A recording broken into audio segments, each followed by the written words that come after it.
Hello and welcome to my look at MIRU 2. So, for those of you who have been with me for a while in my channel, MIRU 1 was actually the first kind of solo RPG that I covered, I think, in terms of like an actual play. And that was a while back. So, this is a updated version. I should say that this is from the Kickstarter by Hinokudo. And they provided these two booklets with the Kickstarter. And they also provided this little bag of goodies that we'll look into soon. But first, a brief overview of MIRU, I guess. How do I even sum this up? It's basically a solo RPG hex crawl kind of thing, and it's great for beginners, I feel like. It has a very structured, almost board gamey approach to it, but I think that's what makes it kind of a great introduction to solo role-playing in general. So, the idea is that in the game, you basically are trying to kill a god. And there's a bunch of reasons for that. Your brother got killed, so you need to take revenge, as is the case. And this is actually the second version of it, I believe, because the first version looked quite different. So if you have MIRU already, and haven't checked it out in a while, you should have the updated versions on itch.io. So all that being said, let's take a look at MIRU 2. So, well, first difference is it's really green. There's this overall greenish aesthetic to it, which I really like. I like how the faces here have turned from like just a gaping maw of an eye to actually being able to see the eyes but glitchy. It's a very nice product. I was really excited for this. I wanted to cover this much earlier. I actually received this in the mail, I think like 2 weeks ago or something like that.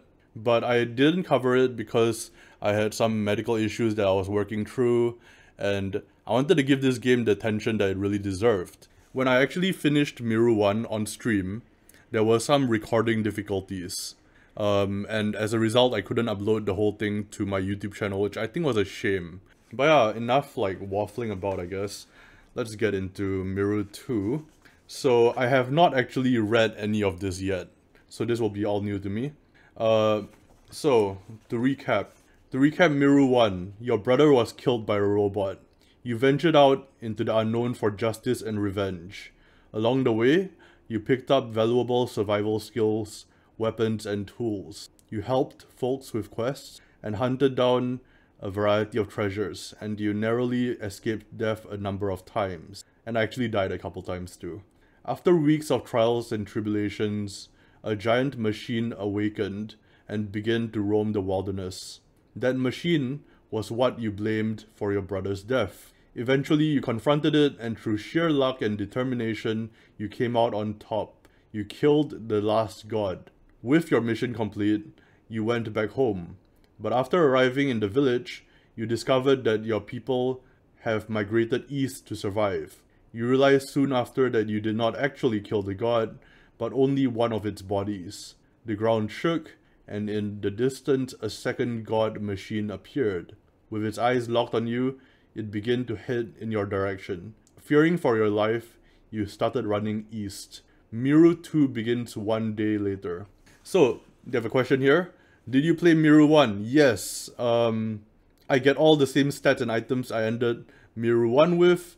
Well, I forgot what those were and I kind of lost the stat sheet. So we're gonna assume that I did not play MIRU 1 and that I begin the game with the following items and skills. I'm just gonna say that there's this stuff here, and I also get the 20 HP and 20 EP because I assume that's just what you get to start with.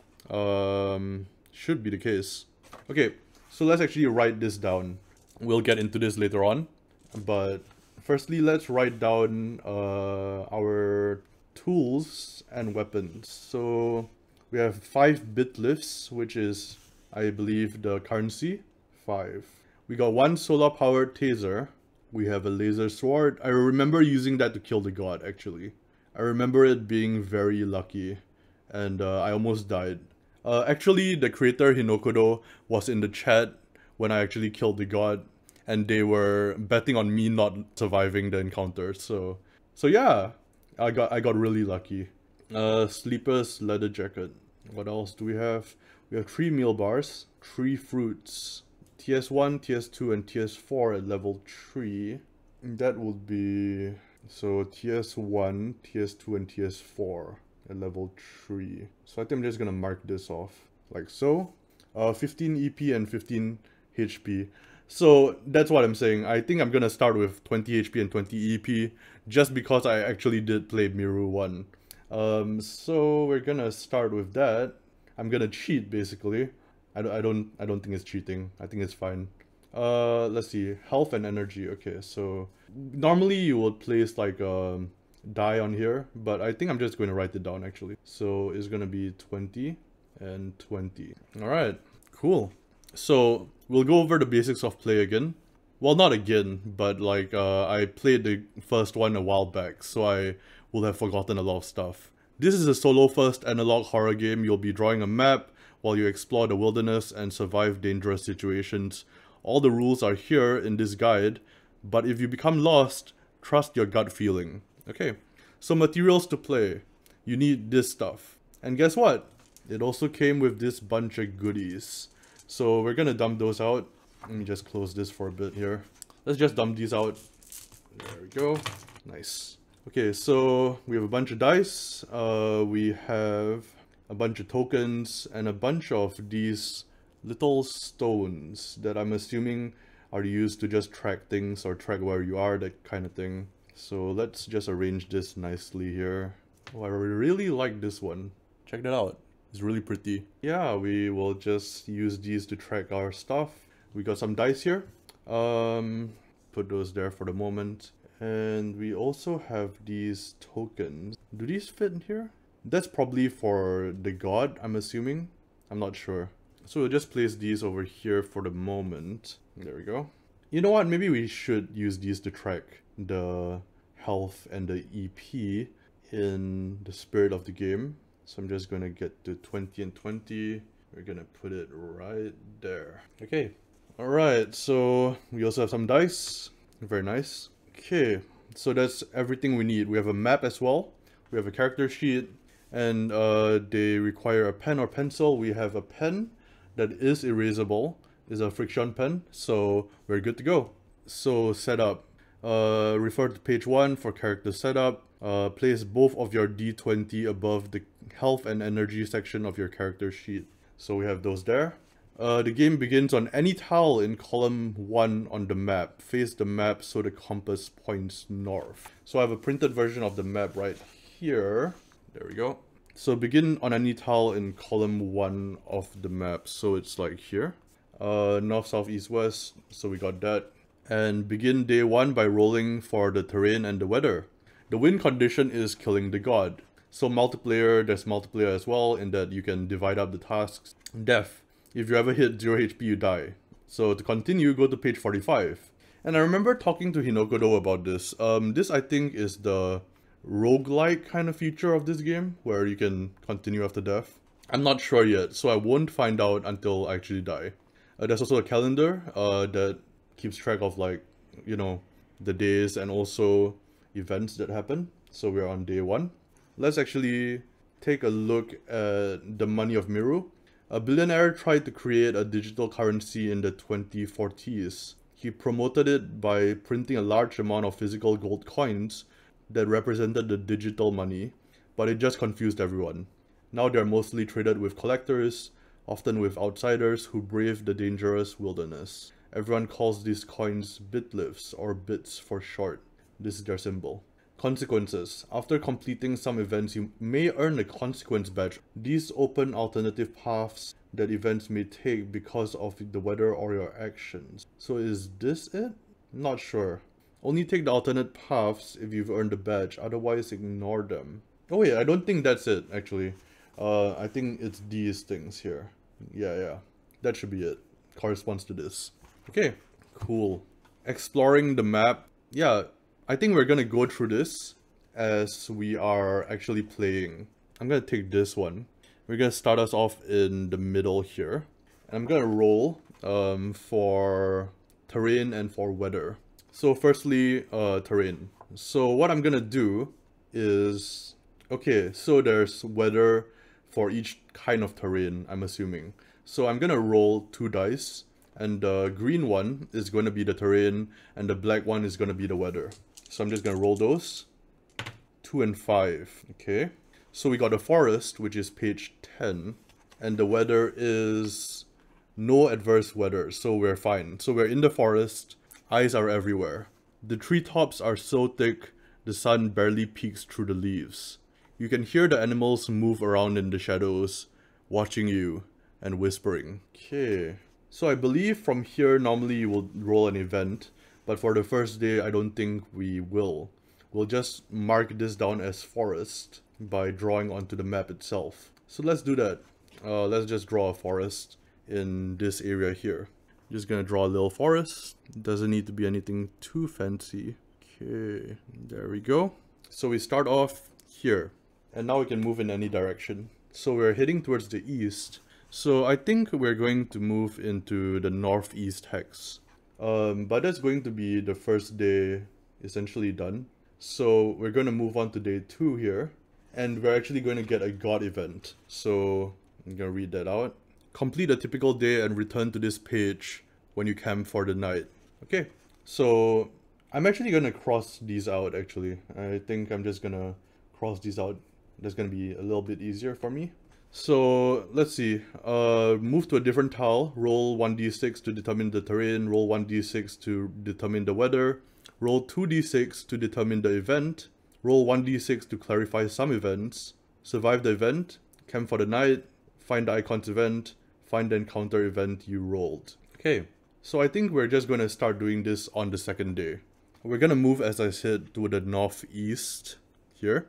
And we're going to roll for our terrain, and we're going to roll for our weather. 6 and 2. Okay, so that's going to be the swamp on page 26 here. Humans haven't lived here for 20 years. When the dams were abandoned, they fell apart and flooded the area, allowing the bug and reptile populations to thrive. How nice. The weather is heavy rain, so there's heavy rain going on here, and we're going to roll for an event. So 2d6. There's going to be a tree. We find some ruins. Okay. The swamplands have drowned a city and its neighborhoods. Nature never intended for anything living to thrive there. Okay, we're going to roll a d6 for the ruins. 5. You walk along a road filled with rusty cars, waiting in line to get on a ferry that would never come. You follow the line of cars until they reach the edge of land and face a large lake. You search the first car in line and find 3 meal bars and 1 raincoat. You camp in that car that night. Northeast and southeast are impossible because of the lake. Mark your map accordingly. Northeast and southeast. Okay, got it. So there's gonna be a lake here, and there's gonna be some kind of swamp. So as for the swamp, we're gonna mark it like that. So there are a bunch of cars here, so I'm gonna draw those as well. I'm gonna mark off that this place and this place are essentially inaccessible. Lovely. So let's just see what we got again from that. Okay, so we got 3 meal bars and 1 raincoat. Okay, that's pretty good. 3 meal bars, so that's going to be, mark this off, 3 meal bars and a raincoat. So raincoat is going to be here. And we're camping in the car for that night. In addition, we have a god event. So we're going to turn over to that. So we complete a typical day, return to this page when you camp for the night. You eat dinner and find a good spot to sleep. In the middle of the night, you hear the screeches of the winged god searching for you. Your nightmare is catching up. -1 day of sleep. Oh wait, I think I forgot to do something here. We have to actually eat rations per day. So sleeping, camping outside, missing sleep comes at some cost. So eating food, you must eat 1 food item every day, and I think we're just going to eat some fruit. So we're just going to cancel that out here. Just going to eat a bit of fruit, and then we're going to continue with this. -1 day of sleep. Okay. The god appears on your day 1 map tile. So we were here, and the god is now, let's pick a good one. Let's use this. The god is now there. It will follow and stay 1 tile behind you. The god moves when you sleep. Oh, okay. Until day 5, if you roll a minor injury while discovering the terrain, finish the day as usual, but you will wake up and skip to day 5. Interesting. So we minus 1 day of sleep. So missing sleep comes at a cost. Day 1, you minus 2 EP. But that would have been made up for with the fruit. But I think that's gonna be, yeah, I think that's gonna happen after we have finished the day. So we're actually gonna minus 2 EP, which means that we're going to go down to 18 here. There we go. And we have a god following us. Lovely.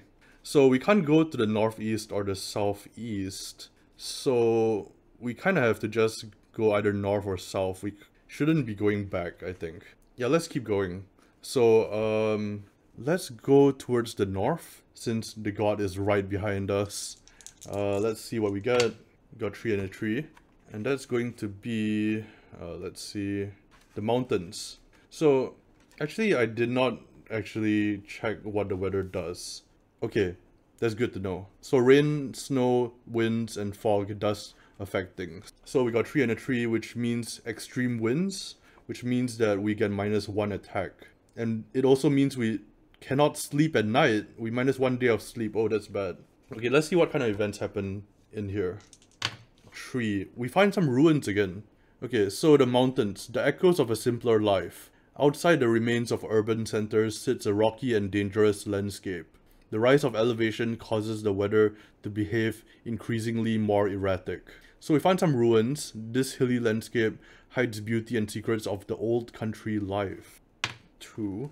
The postcard views. Page 41. Huh.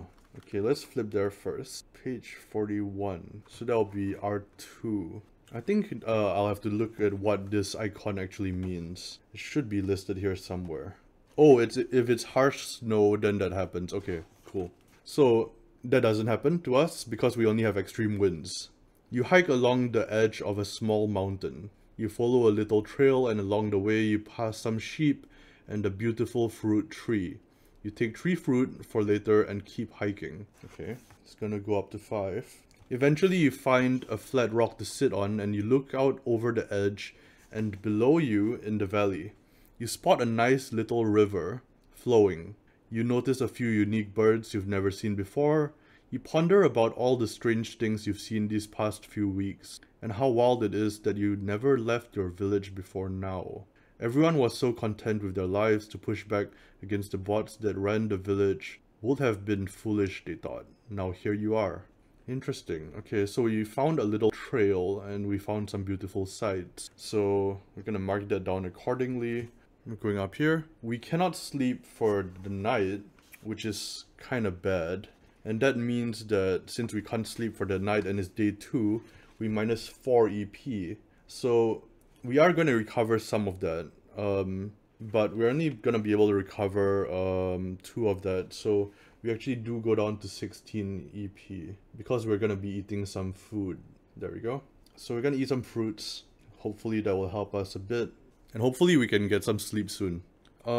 We could eat more fruit to recover the EP, but I don't think we need to for the moment. So during our sleep, which does not actually happen, the god moves while we sleep. So yeah, it keeps moving towards us, keeping 1 step behind us, and we don't want to run into that if we can. So I think we can now move to the southeast because it's no longer blocked. So I think we're gonna keep going here. I'm gonna roll my dice. 1 and a 4. I believe 1 is not good. 1 is a small injury, page 9. By the way, we have marked off the 3rd day there. And we're going on to the 4th day, but they did say that if you get a small injury from now on, until day 5, if you roll a minor injury while discovering the terrain, finish the day as usual, but you will wake up and skip to day 5. So we get a minor injury. So what do we actually get? Some days are harder than others. While looking around the area, you hurt yourself and take minus 2 HP in damage. So I'm assuming we're walking around the mountains and we just trip. We get some damage. You remain on the same towel and nurse your wounds. You eat and sleep like usual if you're able to. Tomorrow will be a new day for you to try again. Watch your steps next time, you delicate human. I'll try. We have 1 injury thus far, and we get something bad happening on the 3rd injury, so we have to note that down. So we got 1 minor injury so far. And we wake up on day 5. So we're gonna skip to that. So that's bad, I think. Day 5. The god has caught up to you. You wake up to the ground shaking. The flying machine makes a loud, ear-piercing metallic screech. You quickly grab your bag and start running. Move to a new tile. This tile is a forest and it's raining. Okay, I think we're going to move towards here. So the god has already caught up to us. We're gonna draw a little forest here and it's currently raining. There we go. Put that back there. As you run, the sounds of the forest behind you warp and snap in half as the god pushes it all out of the way to find you. You come upon a massive concrete structure on the edge of the forest and run inside. You hide behind a crumbling pillar as the giant eyes of the god pierce through the side of the building. A woman's voice blares out from its face speakers. I see you. There is no escape. This game ends now. The building starts to shake as you see the god's massive arms swipe away the concrete pillars left standing. You run forward into the structure, narrowly jumping down a set of stairs before a massive amount of concrete and dust seal the space above you. Okay. You stumble around in the dark as the crash from above echoes around you. After a few minutes, you hear a loud metallic screech that fades off into the distance. You are surrounded by darkness. You hold your arms out as you walk and hug the walls. You walk for hours. Eventually, you see some light up ahead. You start running, jumping over the old subway tracks. You head towards the light and push away the thick vegetation blocking the exit. You make it through the other side completely covered in dust. You stand out in the rain to wash away the last few hours. You camp at the edge of the subway tunnel tonight. Okay. The god is removed from the map. Its location is unknown. Continue exploring as usual, except at the beginning of your day, roll 1d6 before you move. If you roll a 4, skip to day 10. Huh, okay. Got it. That's interesting. So the god is no longer on our map. There was some kind of subway tunnel leading us here. Just gonna indicate that with like a hole in the ground there. Something like that. That's interesting. So if we actually roll a 4 before we travel, something bad will happen. I'm assuming. We'll skip to day 10. Okay. So I think in this case, since we've pretty much kind of like lost the god, we are probably just gonna go southeast here and hope for the best. But that does mean we can backtrack through, I think. So, oh yeah, we have to also settle that day. What happens that day anyway? Did we get any sleep? Oh, I think we did. So we got some sleep. So that resets. But we also had to eat something. So that means we get, let's see here, camp outside, 3 HP and 2 EP. So that actually puts us to 17, 18, 19, 20. And that puts us back to full EP. Okay, that's good. But we're running out of fruit though. So that's bad. We are going to go back to 20. And we're just gonna explore along the southeast here. Oh shit, not again. Oh my god, that is terrible, terrible luck. So we got another minor injury. That is bad. That is really bad. Let's see here.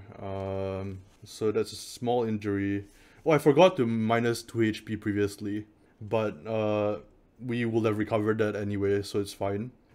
We got another minor injury. This time I am going to deduct 2 HP from our die there. And that is bad because then we kind of got lost. We also had to roll the dice to see whether the god actually appeared or not. Or we have to skip to day 10, so... Okay, no god. We're gonna just mark that off. We're gonna try again and hope we don't trip over again. Yeah.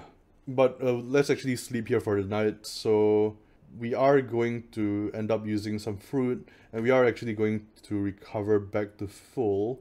Actually, I'm gonna use a meal bar this time. Yeah, just gonna use a meal bar there. And then we're gonna try again the next day. So let's see, 5 and a 6. And oh yeah, they said before we do that we should roll and see whether we get a 4. We do not. That's fine. So 5 and a 6 it was, right? So we're going to go to turn 5, the desert. Okay. The only signs of life are the weeds poking through the cracks in the concrete. This area, polluted with parking lots and memories of warfare, is a wasteland. This circus is a hot ball of garbage. Okay. No adverse weather though, so that's good. We are in the desert right now, so that's going to be that. Let's see, events. What happens while we are in the desert? If it's another ruins, that's gonna be interesting. No, it's not. It's 7. An encounter this time. You've bought tickets to the wrong showing. This hellhole is nothing but trouble, and you have front row seats to the horror. That doesn't sound very good. So encounters. Yeah, let's see what happens here. Do we die on our first encounter? 2. You step into an old grocery store. It's a complete mess. There's a layer of dirt on the floor about 2 inches thick. Many of the shelves have fallen apart. You find 2 bit lifts in one of the registers up front. Okay, so we got some money. That's good. We haven't come across a village yet, which was a big part of MIRU 1. The back room with the freezer is stacked with boxes. One of those boxes contains 6 meal bars. Holy shit, that's a haul. That's a lot of stuff. 6 meal bars, that's pretty useful. As you exit the back room, you hear someone stepping on some trash, so you duck and hide. You follow the sound of them walking down the aisles and prepare to attack if needed. Okay, we don't have that icon, so we are not gonna turn to page 42.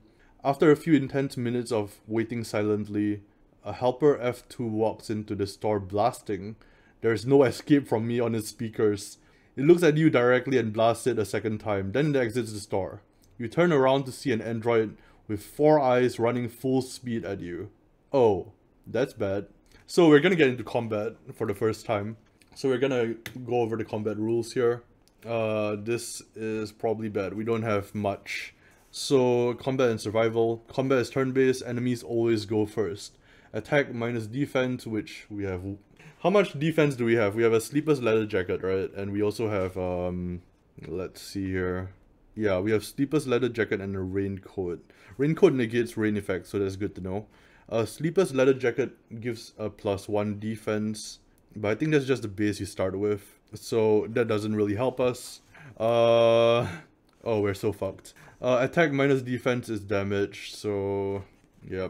The enemy rolls 1d6 to determine the attack. Reference their combat card for stats. On your turn, you can choose any one of the following actions. Well, it goes first, so of course, it deals maximum damage. So that's gonna be 11. 11 minus 1 is 10. We go down to half our HP in 1 hit. Okay. Okay. Alright. That's something. So we can choose to do a few things here. What I am voting for is that we run. So I'm not gonna attack them. How much HP do we have? They have 8 HP. No. They have 4 defense as well. No way. We're gonna escape. Attempting to run away from the fight for -2 EP. Roll 1d6 and score higher than the enemy's escape number. What's their escape number? 3. So we have a half chance. If you manage to escape, move to a different tile. The enemy stays on the tile without healing. Ah, shit. Okay, we have to note this down. So, where did I say we're going? We're going like here, right? So like, okay, so there's like a desert here. Sure. And also around here is an android. So that's bad. I'm just gonna write it down like at the bottom here. Android. Okay, that's gonna take -2 EP, and we're gonna try to run away. So, I don't know how this is gonna go, but we're gonna put that to 18. And we're gonna roll a d6, and it has to be a 4 or higher. Fuck! God damn it. Okay, we do not roll higher, failure. Rolled even, enemy has +1 attack for 1 turn. Rolled odd, can't escape next turn. Oh shit! Oh, that's bad. That's really bad. So, yeah. We rolled odd so we can't escape the next turn. And what that means is that they're gonna be able to attack us for maximum damage again. Yeah, we're dead. We're immediately dead. That just happens. So 11, we got maximum damage twice. So 11 minus 1 is 10. We're at 0 HP, we are dead. Okay, that's good to know. I'm gonna mark this down. We had 0 HP. Oh my god. And 18 energy. That was unfortunate. However, we're going to be able to possibly continue. Because, like, they did say if you die, you can turn to a page 45. Okay. You just got killed immediately on the first encounter. Let's see, death. You wake up and have 10 HP and 10 EP. You're missing half your bit lifts and any duplicate items that aren't food. You are no longer poisoned if you were. Oh my god. Your head throbs with pain. You remember dying, but here you are. It is now the morning of the same day you died. So bizarre.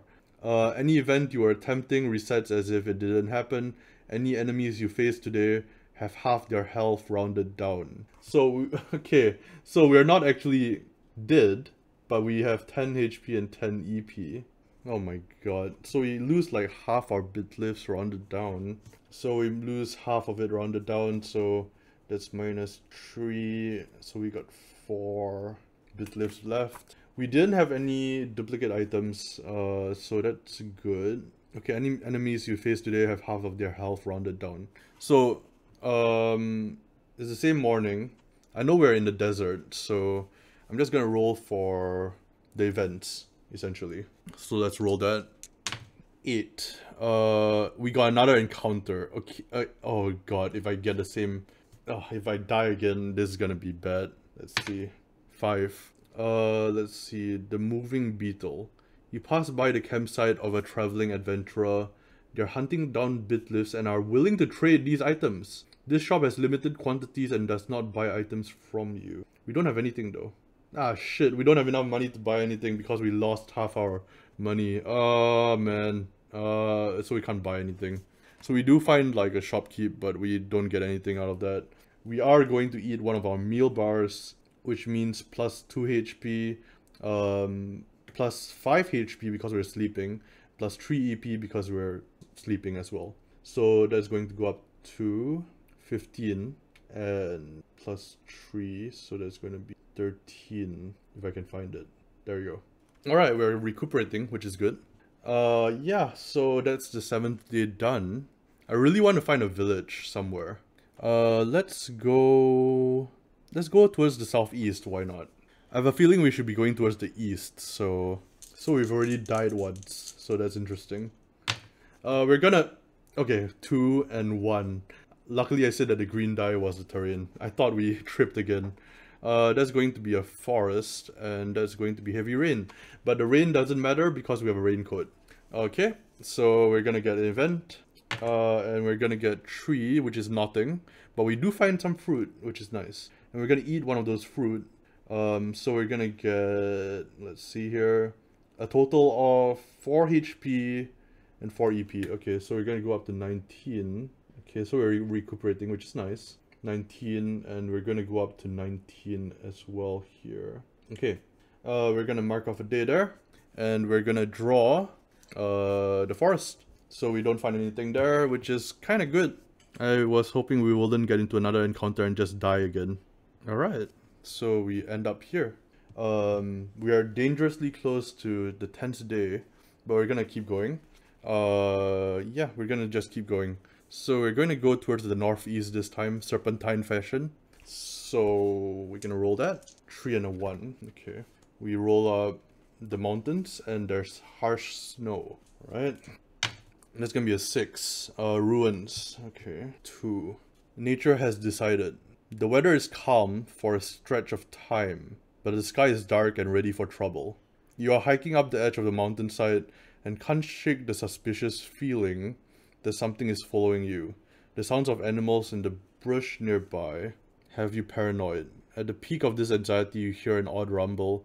A small rock rolls in front of you, then another. Then the rumbling gets louder and louder until you look up and see a massive boulder crashing down the side of the mountain. It stops meters in front of you, blocking your path.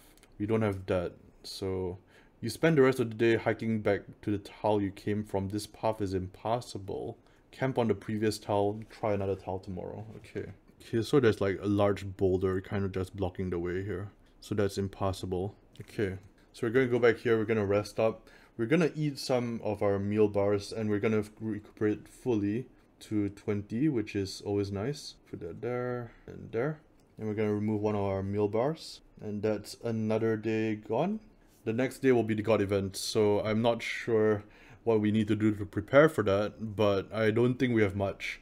We have died once so far. So we're going to go towards the southeast since northeast is blocked. I'm gonna roll again for it. 3 and 4. Okay, so that's, I believe that's again the mountains. And there's gonna be heavy rain, which is negated because we have a raincoat, which is nice.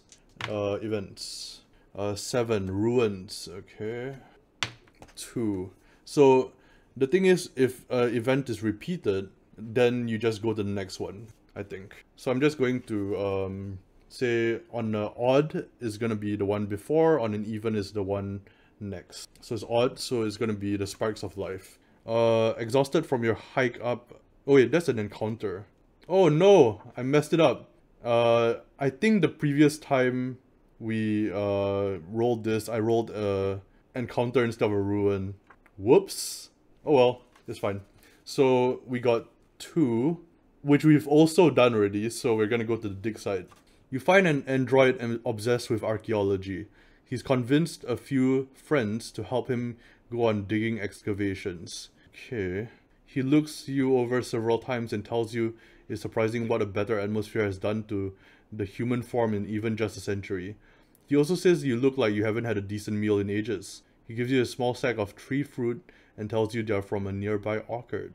He asks if you happen to come upon a watch for humans, bring it to him and he'll give you something really special. There's gonna be some robots there. A shovel to indicate the dig site.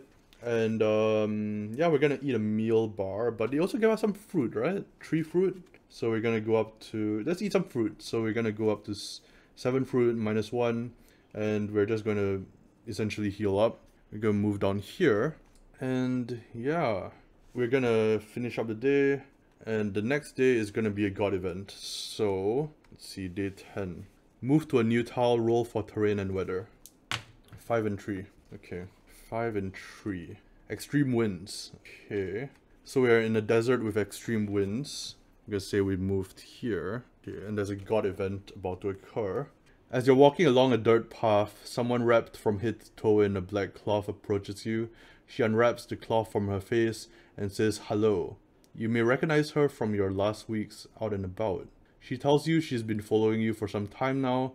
She's been on the hunt to take down the god too, but had to stop a bot that was tracking you down early in your journey. She has been watching your back ever since. Why do you think you've had such an easy time? I died. What do you mean I had an easy time? She says she couldn't stay silent for too much longer as you are heading deep into android territory. She explained, half a century ago, Alora upgraded the minds of all operational androids at the time. She shortly abandoned them, and many moved to this region to start anew, a change from their slave lives for humans. Time has not treated them well. She unwraps her arm to show you most of her skin has fallen off. Huh, okay. As the global network of supplies collapsed, so did the resources to make new skin for us. There was a bug in Alora's update. It opened us up to an infection we call rust. It makes our bodies act without rationale. She hands you an inhaler. Okay, I'm gonna put that in tools. She tells you it only has 1 puff left in it. Okay, 1 puff. But if you find a village with other androids, they should be able to refill it. This will cure you if you become poisoned from a rust-infected android. As you think about asking her to join you on your search for your people, you hear a loud metallic screech. Huge metal claws scrape the ground next to you. The god flies above with your android friend in its hand. It squeezes her in half and drops her body at your feet. What the fuck? That was short. The god flies down in front of you, stepping on her body. You are disrupting a delicate ecosystem. A distorted voice blares through its speaker. Its large metal arm swipes at you. Oh, I have to fight the god now. I'm gonna run. But first, they get to go first, so they do minimum amount of damage, which is gonna put me at 18. And then I'm gonna try to escape. Oh, their escape is at 9. And their HP is 50. Oh, that's bad. That's really bad. So, oh my god. That's really, really bad. I don't know how we're gonna survive this. You have to roll higher than the enemy's escape number, and the number is 9. 50 HP, holy shit. Okay, so I have a few options.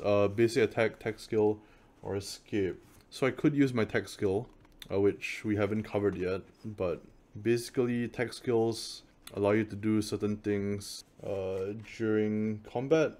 Where are they listed? Ah, here we go, tech skills. So we got dodge and strike, roll and wire slice, and jump and attack. I think we're just going to die here again. So not sure how we're gonna do this, but I guess we're going to... I think I'm gonna jump and attack, which is 4 EP. And in order to do that, roll 1d6 for each tech skill, you know, up to 3 dice. If 1 is equal to or less than the current level of the tech skill, you level up that skill and hit the enemy, otherwise you miss and your turn ends. So what we're gonna do is we're gonna roll these 3 dice, and then we're gonna try to get them to be, let's see here, if 1 is equal to or less than the current level of the tech skill. So we'll just try to roll all these, and we'll see what we get. Oh my god, none of them are below. Okay, so we don't get to use any of our skills at all. Oh no. Okay, so we're not able to use any of our tech skills here, and it gets to attack us again. So that's bad. That's real bad. It gets a 4. So that's gonna be yeah, that's just gonna be 7 damage minus 1 is 6. So that's gonna be 12. It's whittling us down, and we can't escape because of his escape score. So we're gonna try again. I'm gonna try my tech skills again, and none of them pass again. What is with this luck? Okay, we miss, our turn ends. It attacks us again. Oh my god. 2. Alright, at least it's not damaging us that much, so we go down to a 10 here. Oh yeah, and we have to actually use the EP each time, right? Even if we miss, is that the case? I believe that is the case. That's gonna be 2, 3, and 2. So that's going to be 7 twice. So we've used 14, which means we're down to 6. So it gets to attack us again. Gets a 3. It deals 6 damage. We go down to a 4. And I'm gonna roll only for...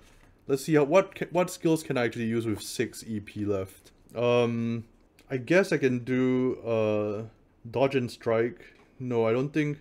I think we're gonna just do a roll and wire slice, which is 3 EP. We're just gonna do one of those, and we're gonna roll for that. Oh, we're actually gonna hit it this time. So that's going to be 4 plus 4 attack plus 1. So that's 5 attack. 5 attack. So it goes down from 50 HP to 5 minus 3 is 2. It goes down to 48 HP. Oh, we're dead. We're dead. We're basically dead. Okay, we're at 2 HP now. So, yeah. I'm just gonna do one last attempt as kind of like a fuck you. But I fail. I use up all my EP. And it kills me. I'm killed by the god. So I've died twice so far. Well, that's brutal. Oh my god. MIRU 2 seems quite a bit harder than MIRU 1. Either that or I'm just getting really unlucky. But it is still really fun though. I do like this quite a bit. I think that's where we're gonna call it since we just died again. So if you're watching this on YouTube, yeah, hit the like and subscribe buttons, all that YouTube nonsense. And I hope you enjoyed my look at MIRU 2. Despite what it may seem, usually it's a bit more survivable than that. So I'll put links to where you can get this in the description below. And you should go get it, support Hinokodo. They make amazing stuff. And yeah, I'll see you guys next time. Bye bye!